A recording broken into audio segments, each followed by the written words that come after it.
Friends എല്ലാവർക്കും നമസ്കാരം. Welcome to my channel. അപ്പോൾ ഇന്ന് വളരെ നോസ്റ്റാൾജിക് ആയിട്ടുള്ള ഒരു റെസിപ്പിയാണ് കപ്പയും ഉണക്കമീൻ കറി.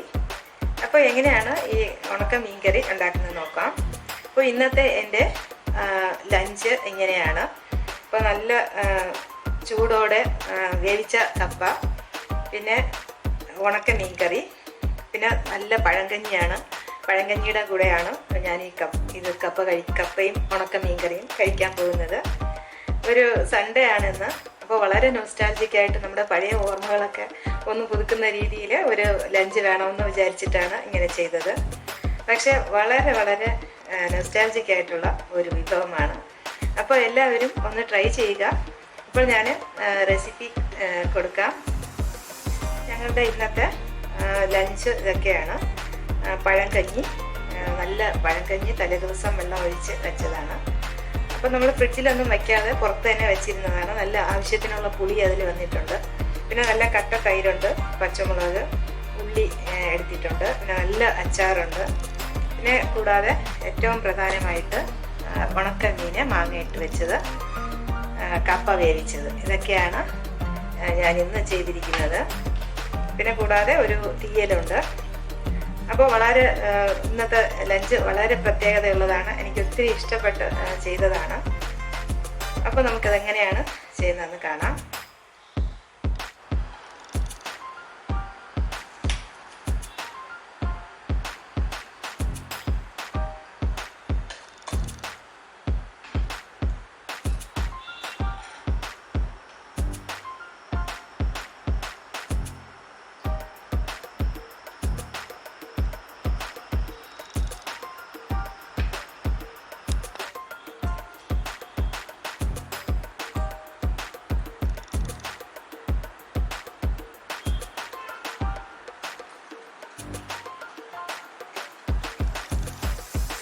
അപ്പോൾ നമുക്കിന്ന് ഉണക്കമീൻ മാങ്ങയിട്ട് വയ്ക്കുന്നതാണ് ഞാൻ ഉണ്ടാക്കുന്നത്. അപ്പോൾ ഇതെങ്ങനെയാണ് ചെയ്യുന്നത് നോക്കാം. ഈ ഉണക്കമീൻ നമ്മൾ കറി ഉണ്ടാക്കുന്നതിന് ഒരു മണിക്കൂറോ 2 മണിക്കൂർ മുൻപേ നമ്മളിത് വെള്ളത്തിൽ ഇട്ട് വയ്ക്കണം. കാരണം ഇത് ഒരുപാട് ഉപ്പ് ചേർന്നതായിരിക്കും. അപ്പോൾ നമ്മൾ അത്രയും ഉപ്പ് നമുക്ക് ശരീരത്തിൽ പോകേണ്ട ആവശ്യമില്ല. അപ്പോൾ നമ്മളിതിനെ ഒന്ന് വെള്ളത്തിൽ ഇട്ട് വയ്ക്കണം. അപ്പോൾ കുറേ ഉപ്പൊക്കെ അത് അരിഞ്ഞങ്ങ് പൊക്കോളും. എന്നിട്ട് കഴുകിയെടുത്ത് നമുക്ക് കറി ഉണ്ടാക്കാം.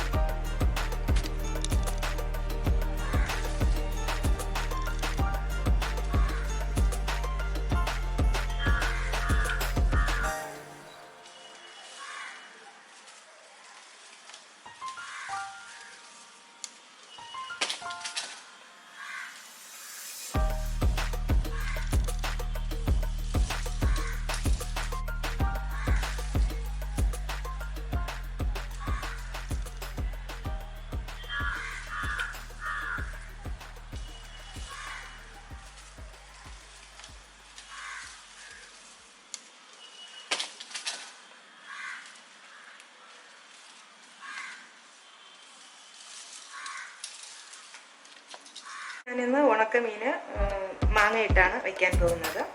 അപ്പോൾ അതിന് കുറച്ച് ഇൻഗ്രീഡിയൻസ് വേണം. വളരെ കുറച്ച് ഇൻഗ്രീഡിയൻസ് മാത്രം ഉപയോഗിച്ചുള്ള ഒരു കറിയാണ്.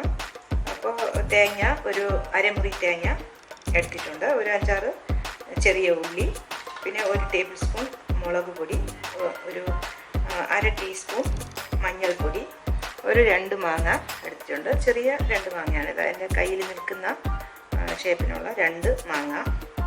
അപ്പോൾ ഇനി നമുക്കിത് എങ്ങനെ ചെയ്യുന്നതെന്ന് കാണാം.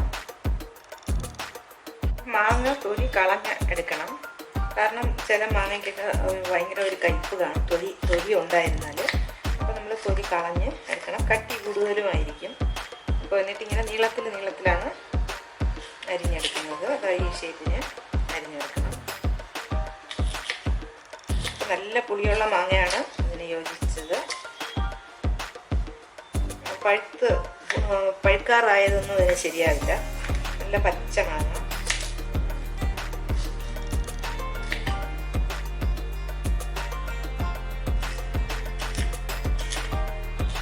ഇതുപോലെ നീളത്തിൽ നമുക്ക് അരിഞ്ഞെടുക്കാം. ഈ ഷേപ്പിന് അരിഞ്ഞെടുക്കാം. നമുക്കിനി ഇത് റെഡിയാക്കാം. അപ്പോൾ മീൻ ഒരു 400 ഗ്രാം ഉണ്ട്. അപ്പോൾ അത് നല്ലപോലെ കഴുകി അതിൻ്റെ ഉപ്പുണ്ടായിരുന്ന ഉപ്പൊക്കെ കുറേ സമയം വെള്ളത്തിലിട്ട് വെച്ച് കഴുകിക്കളഞ്ഞു. ഇനി നമുക്ക് നമ്മൾ അരച്ച് വെച്ച കൂട്ട് ചേർത്ത് കൊടുക്കാം.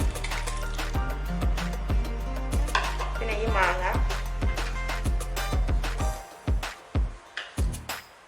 ചേർത്ത് കൊടുക്കാം. ഇതിൽ നമ്മൾ എക്സ്ട്രാ ഇനിയിപ്പോൾ ഉപ്പിടേണ്ട ആവശ്യമില്ല, ഉപ്പ് കാണും.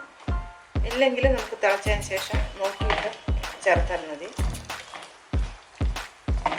നല്ലപോലെ മിക്സ് ചെയ്ത് കുറച്ച് വെള്ളം കൂടെ ഒഴിക്കാം. 2 പച്ചമുളക് കൂടെ അരിഞ്ഞതിട്ട് കൊടുക്കും.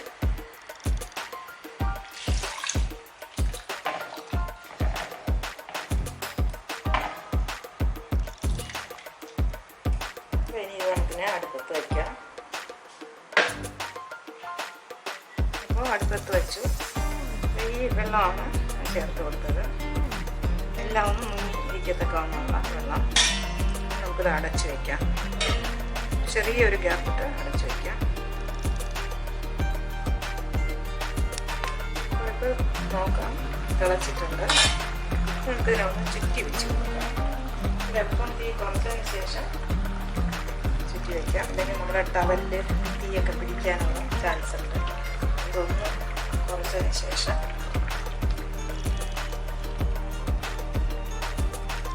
നല്ലപോലെ ചുറ്റി വയ്ക്കണം.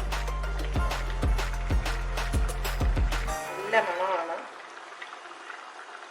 തിളയ്ക്കുമ്പോൾ, നല്ല ഒരു മണം. ഉണക്കമീൻ കഴുകുന്ന സമയത്തൊക്കെ ഭയങ്കര സ്മെല്ല്, പക്ഷെ കറിയാക്കുമ്പോൾ അത് നല്ലൊരു മണം.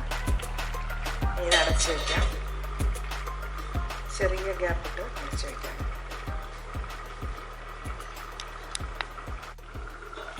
അപ്പോൾ ഞാൻ ഇടയ്ക്ക് തിളച്ചതിന് ശേഷം ഒന്ന് നോക്കിയപ്പോൾ ഉപ്പ് ഒരല്പം കുറവായിരുന്നു. കാരണം ആദ്യം വെള്ളത്തിലിട്ട് വെച്ച് അതിലുണ്ടായിരുന്ന ഉപ്പ് മുഴുവനും കഴുകി കളഞ്ഞല്ലോ. അപ്പോൾ ഉപ്പ് കുറച്ച് കുറഞ്ഞിരുന്നു.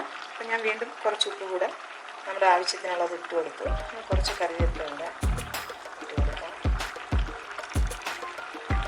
നമ്മൾ അതിലുണ്ടായിരുന്ന ഉപ്പ് അങ്ങനെ ഉപയോഗിച്ചില്ല. അതിനെ ഒന്ന് ആദ്യം കഴുകി കളഞ്ഞതിന് ശേഷം തിളച്ച് കഴിഞ്ഞാലേ നമുക്ക് അറിയാൻ പറ്റുള്ളൂ ഇതിൽ ആവശ്യത്തിന് ഉപ്പുണ്ടോ എന്നുള്ളത്. അപ്പോൾ ഞാൻ തിളച്ചിട്ട് ഞാൻ നോക്കിയപ്പോൾ ഒരല്പം കുറവുണ്ടായിരുന്നു. പിന്നെ ഞാനതുകൂടെ ചേർത്ത് കൊടുത്തു. നമുക്കൊന്നുകൂടെ ചുറ്റി വയ്ക്കാം.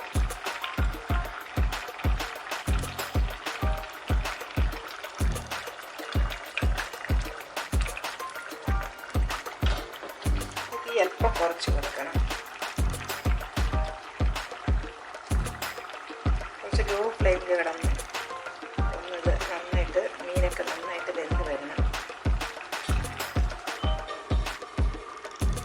തീ നല്ലപോലെ കുറച്ച് വെച്ച് കൊടുക്കാം. അപ്പോൾ മീനൊക്കെ ഇപ്പോൾ ഏതാണ്ട് ആയി. അപ്പോൾ ഞാൻ ഒരു ഇടയ്ക്ക് തിളച്ചതിന് ശേഷം ഒന്ന് ഉപ്പ് നോക്കിയപ്പോൾ ഒരല്പം കുറവുണ്ടായിരുന്നു. കാരണം നമ്മൾ ആദ്യം വെള്ളത്തിലിട്ട് വെച്ചതുകൊണ്ട് ഉപ്പ് മുഴുവനും കുറേയൊക്കെ പോയിട്ടുണ്ടായിരുന്നു. അപ്പോൾ തിളച്ചതിന് ശേഷമേ നമുക്ക് അറിയാൻ പറ്റുള്ളൂ ഉപ്പ് ഇതിൽ എത്ര ഉണ്ട് എന്നുള്ളത്. അപ്പോൾ കുറച്ച് കുറവായിരുന്നു, അതുകൂടെ ഞാൻ ചേർത്ത് കൊടുത്തു. ഞാൻ കറിവേപ്പിലയും ചേർത്ത് കൊടുത്തു. ഇനി വേണമെങ്കിൽ ഒരല്പം വെളിച്ചെണ്ണ ഒഴിച്ച് കൊടുക്കാം. ഈ ഒന്ന് ലോ ഫ്ലെയിമിലോട്ട് മാറ്റി കുറച്ച് സമയം വയ്ക്കണം.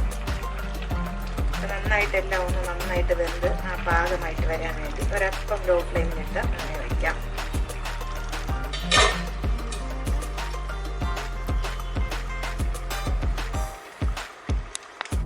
അപ്പോൾ നമുക്ക് ഇന്ന് കപ്പ വേവിച്ചെടുക്കാം. ഞാൻ കുക്കറിലാണ് വേവിച്ചെടുക്കുന്നത്. അപ്പോൾ അതിന് ചെറിയ പീസുകളായി ഇതുപോലെ ഈ സൈസിൽ അത് നിങ്ങൾക്ക് ഇഷ്ടമുള്ളതുപോലെ മുറിച്ചെടുക്കാം. ഇതിന് കുറച്ചുകൂടെ ചെറുതായി വേണമെങ്കിൽ മുറിച്ചെടുക്കാം.